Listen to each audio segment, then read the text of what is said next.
今回は我が家の地方鉄道樽の屋電鉄の初期作品を現在作成している企画に合わせて作り直す動画の第2弾です。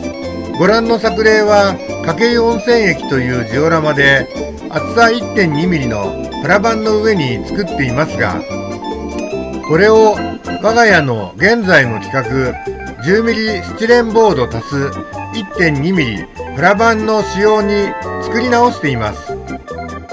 プラ板状に作ったこのサイズの筧温泉駅をこちらのサイズに拡張します。前回は拡張部分の地面をプラ板で作り始めていますので、今回は Y 字ポイントも足して電車交換駅に改造していく様子をご覧に入れましょう。どうぞ最後までお付き合いください。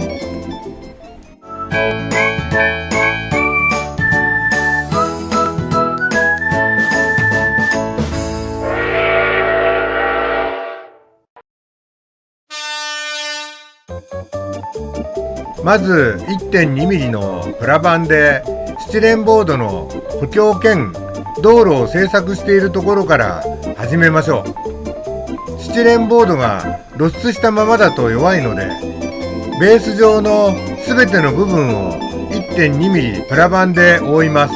加工中黒く見える部分は400番の紙やすりを道路に見立てて貼った部分です。これは元々の駅ジオラマの道路を廃盤になってしまったスウェード調スプレーで表現していたので、それと質感を合わせるための苦肉の策です。でも色までは合わないので、墨入れブラウンでごまかそうとしています。当然全く同じ色は出ませんが、似た感じになれば仕方ないと思ってやっています。墨入れカラーをたっぷり塗ってティッシュで拭くを繰り返して作業をしています。廃盤って時々あるんですが、このスウェード調スプレーの廃盤はとても痛いです。僕は旧型客車のキャンパス屋根の表現にもスウェード調スプレーを愛用していましたから。そんなわけで僕としてはやるだけのことはやったので、ここでベースボードを道路に貼り付けます。こんな感じです。次はトミーテックの旅館を駅前に配置してみましょう。でもこの旅館は見てください。ベースがこんなに厚いんです。実際に N ゲージの人形をここに置いてみると、腰の位置より高い不自然なベースなんです。なのでこれは外してしまって 1.2mm のプラ板に作り変えます。こちらの旅館の方も同様ですね。2つ一緒に加工したいと思います。 1.2mm のプラ板のベースですが少し大きいので、後ろ側を 5mm 程度カットすることにしましょう。 1.2mm のプラ板のカットはカッターで何回も何回も傷をつけてからペンチやヤットコで折れば簡単です。ほらこんな感じです。そしたら建物に合わせてみましょう。前の支柱の部分にベースが届かないのは後で考えがあるからです。ジオラマの旅館を設置する場所にプラ板がないので、これをここに貼りますね。寸法は採寸してカットしてありますので、合成ゴム系接着剤で貼り付けます。単調な作業なので3倍速でご覧に入れます。何度も言いますが、この時のポイントは接着剤を周囲にしっかりつけることです。剥がれる時は周囲から剥がれるんです。映像が前後しますが、旅館のベースのプラ板が塗装して乾いたので貼り付けます。色は軍勢31番の軍艦色です。そうなると前の支柱の部分がプラ板厚の 1.2mm 長さが足りないので付け足しています。その部分は筆塗りで仕上げます。映像を少し撮り忘れた間に駅前道路を少し広げて歩道を設ける加工をしています。ごめんなさい。こちら側はまだスチレンボードが丸出しで 1.2mm のプラ板による地面ができていないので、線路敷設と合わせて加工していきたいと思います。この 1.2mm のプラ板をこの寸法に切って貼り付けていく作業になります。ここがスチレンボードのつなぎ目になっていますから、当然プラ板はこの位置を避けて継ぎ位置を考えます。700mm×300mm のボードの上でボードとプラ板の継ぎ位置をずらすことで強度を確保しているんです。はい、寸法を採寸してカットしてきましたので合わせてみましょう。僕は何でも現物合わせで確認するんです。この部分のプラ板には電動ポイントが配置されるのでコードが通る穴が必要です。その位置を描いています。ドリルで穴を開けてからコードが通るスペースをスチレンボード側に加工してこのように貼り付けたいと思います。はい、穴を開けて塗装も済ませてきました。これでスチレンボードの上に 1.2mm のプラ板の地面が準備できました。次はポイントのコードが出る穴を下のスチレンボードに描きます。コードはこのプラ板とボードの間を通って外に出てきますので地面が浮かないようにスチレンボードを掘り下げる加工が必要です。じゃあやってみましょう。まず穴の毛書きに合わせてコードが通る溝を掘るラインを毛書きます。このようにボールペンで記します。反対側も同様に記します。この毛書きに沿ってカッターで切り込んで彫刻刀でさらって溝を掘ります。カッターで切り込みを入れているところは省略していますが、彫刻刀の丸のみでえぐっているところをお見せしています。要は電動ポイントから出ているコード1本が通れば良いので、このように簡単に掘り下げるだけで十分なんですよ。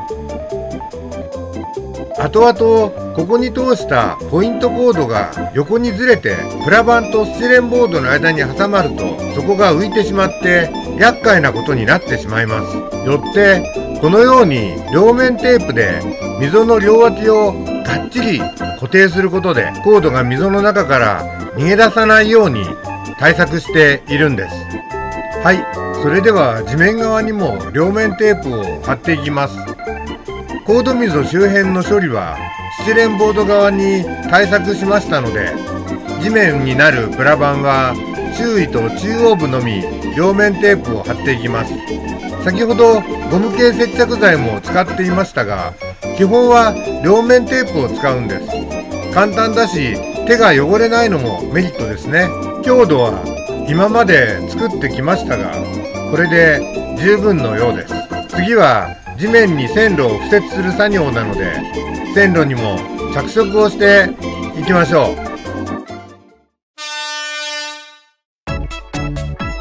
線路の着色ですが、線路はレールそのものと同小部分に分けて作業を進めます。作例ではまずレール側面にサビ色を塗っていますが、僕はグンゼのレッドブラウンに黄色系の塗料を混ぜて自家製のサビ色を準備しています。自分でこんな色と思えたらそれでいいと思っています。レールのサビ色にはグンゼカラーを、同小の茶系着色にはタミヤの墨入れブラウンかダークブラウンを使っています。今ポイントを塗っていますので、当然可動部や通電部に塗料が入ったら使えなくなってしまうので、面相筆で丁寧な作業をしています。映像は5倍速なので落ち着かなく見えますが、標準速度に戻しますね。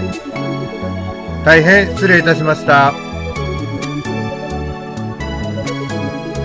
一般線路の部分の着色です。ここはレール上面に塗料がついてしまっても後で拭き取れば良いので気楽に作業します。今度は同小の着色です。タミヤ墨入れブラウンを流し込む感じで塗装しますので、同小の塗装は全然気楽です。ウェザリングするような要領で太い筆でジャブジャブ塗料を置いていきます。つけすぎたらティッシュで拭くを繰り返していけばいいんです。ですがポイント部分は別です。可動部に塗料が入り込むと動きが悪くなりますので、慎重に作業を進めます。特にポイントの裏蓋との隙間に毛管現象で塗料が入り込むと電気接点に影響するといけないので注意して進めます。実は僕、塗料の染み込みによる電気接点不良をたくさんやっちゃってますので、この辺りは特に気をつけています。ポイントを塗り終えたのでチェックです。先ほどテスターで電気接点に問題ないか確認しましたので、今度は動作の確認を実際にポイントコントロールボックスにつないでチェックします。ではやってみますね。はい、大丈夫なようです。反対側も動作確認を行います。実際にジオラマに貼り付けてからでは動かないなんてことになると大変なので、この段階で確実にテストをしておくんです。電気テスト、動作テストを十分に行ったら、いよいよ地面に貼り付けますが、まずその前にコードの処理についてです。ポイントコードはここの穴から地面の裏側に隠して彫刻刀で彫った溝を通してこうやってボードの外側に出すんです。地面が浮かないで上手にコード処理できることを確認したら固定作業に入ります。地面の固定はプラバン裏の両面テープの裏紙を剥がして行います。ポイントコードをスチレンボードの溝に収納するように処理をしながら地面を貼っていきます。こんな感じです。反対側も同様にポイントコードがきちんと処理できるかを確認してから固定作業を行います。確認できたらこちらも地面プラ板の裏に貼った両面テープの裏紙を剥がします。先ほどと同様ですね。これで 700mm×300mm の新サイズのジオラマ全面にプラ板の補強ができたことになります。いよいよ線路の貼り付けです。線路も合成ゴム系の接着剤をつけて地面になるプラ板に貼っていきます。トミックスのファイントラックは裏から見ると空洞が多いので、プラの肉が地面に触れるところを中心に接着剤をつけます。はい、ポイントを地面に接着しましたが、心配なのはポイントがもし壊れた時の対応なんですね。トミックスのポイントは時々壊れたり接触が悪くなったりするので頭の痛いところです。皆さんどうやっているんでしょう。それはそれとして新しくホームと古線橋を組み合わせるテストしています。そしたらこの段階でテスターを使った通電テストをしておきます。今ならまだ接着剤が固まる前なので、万一の場合剥がしたり交換したりが可能です。ポイント切り替えテストと通電テストは一番緊張する場面ですね。ああ、よかった。通電 OK です。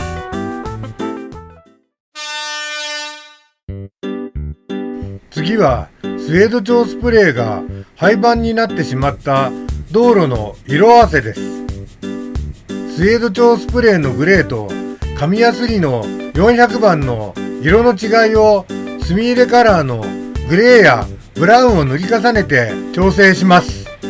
どうやってもぴったしカンカンにはいきませんが、そこは熟練の技でなんとか近い色に持っていこうと思います。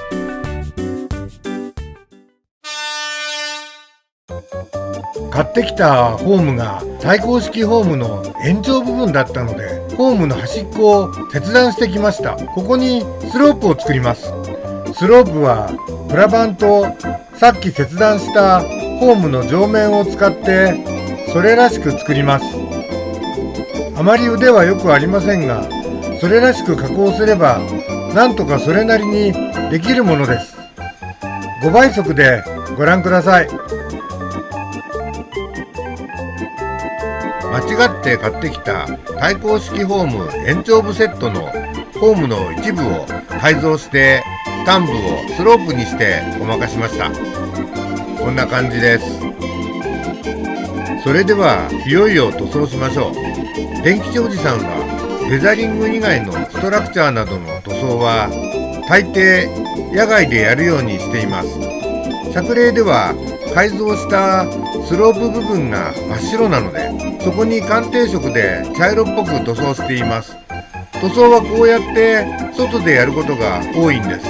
ベランダに新聞紙を敷いて周囲に重りを置きます。ホームって最終的にはグレー系の色に塗るんですが、自然な色合いに仕上げるため、僕はまず鑑定色やウッドブラウンなど茶系の色を吹き重ねます。こんなに赤っぽくて大丈夫って感じですかね。下地の鑑定色が乾いたら、その上からウッドブラウンを吹き重ねます。わざとこうムラムラに吹くんです。カラーはウッドブラウン、レッドブラウン、ナトーブラウン、在庫があるやつを適当に使います。つまり下地に過ぎないということです。そうしたらホーム下の地面の部分を茶色っぽく残すためマスキングしてきましたので、ホームにグレーを吹いています。グレーはクレオスのナンバー31軍艦色を使っています。僕は軍艦色が大好きなんです。当然ですが、軍艦色を厚く塗ってしまったら下地を塗った意味がありません。茶系が透けて見えるくらいがいいんです。自然な風合いに仕上げるために、さらに塗ってきたホームにタミヤの墨入れダークブラウンで汚し塗装を行います。タミヤの墨入れ塗料はエナメル系なので、先ほど塗ってきたホームのグレーを全く傷めません。安心してジャブジャブ塗ってはティッシュで拭き取るを繰り返すことができます。墨入れにブラウンを使うかダークブラウンでいくかは気分ですが、今回はダークブラウンを使っています。最後に上面も墨入れカラーを流します。さっきもムラムラにグレーを塗ってきましたが、さらにウェザリングするんです。こうやって塗りたくってはよしよしとなだめながらティッシュで拭くんです。どうですか？いい感じになったでしょ？これにてプラットフォームの塗装は完了です。今回の最後はポイント周辺の木工ボンド厚塗りです。この目的はポイント内部へのボンド液侵入を防止することです。ポイントレールは裏側に電気基板を抱えているんですが、周囲にバラスト巻きをして木工用ボンドを水溶液で固めようとすると、隙間からボンド水溶液が侵入して電気基板をダメにした経験があるんです。初めて液ジオラマに挑戦した時のことでした。ボンド水溶液がポイント内部に侵入するメカニズムは毛管現象なので、毛管現象が起きない濃度のボンドでがっちりブロックしてしまえばよいとの発想で考えた対策です。木工用ボンドはご存知のように乾くと透明になるので目立ちません。ただしここまで厚塗りをしてしまうと室温によりますが、乾くまでに1昼夜以上かかるので、今日の作業はここまでとします。最後までご視聴ありがとうございました。次回は跨線橋の塗装や対向式ホームの設置、その他ストラクチャーの検討など予定しています。電吉おじさんが選んだ跨線橋の色は黒でした。果たしてどんな出来栄えになるのかな？お楽しみに。もし動画が気に入っていただけたらチャンネル登録をお願いします。画面中央の丸い157系鉄分マークをタップすることでチャンネル登録ができます。それから動画の評価やコメントも期待しています。ベルマークをオンにしておくこともおすすめします。またお目にかかりましょう。